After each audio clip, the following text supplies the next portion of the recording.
What about liabilities and debts? So you don't need to include any of your debt in your will. In our practice, when somebody comes to us to create an estate plan, we provide them with an estate plan questionnaire where it gives you an opportunity to write down um, all of your assets, but also whatever liabilities you might have, just to kind of keep it organized. If you have student debt, if you have a mortgage, a car payment, whatever those things are, just keep an itemized list of what they are and who they're owed to so they can be found. Mhm. But that doesn't need to be included in your will. Okay.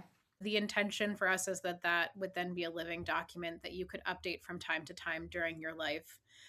So then your executor or your power of attorney potentially has this document to go to and look at when it comes time for them to either help you during your life or after your death. What happens to my debt after I die? So, if you have debt, if you have enough assets to pay it off, that would be paid by your executor first before making any distributions. If you do not have enough assets to pay off the debt, your executor, your family, nobody else is liable for that debt if it's in your name alone. Maybe you still have a car payment, they'll just take the car back in lieu of payment. If the house can't be sold for more than the value of the mortgage, you just cooperate with a foreclosure process.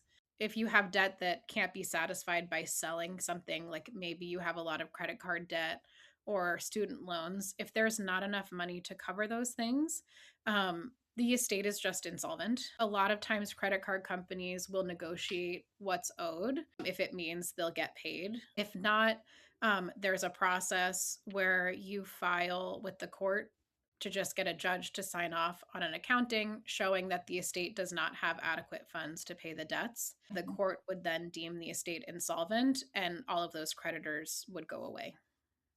Lots of people have debt. That's not a big deal. But maybe the older that you get, or maybe if you're ill, being honest with your family about what your finances are like is helpful, Mhm. so that they are not surprised by the amount of work that's ahead of them as far as dealing with all of the debtors.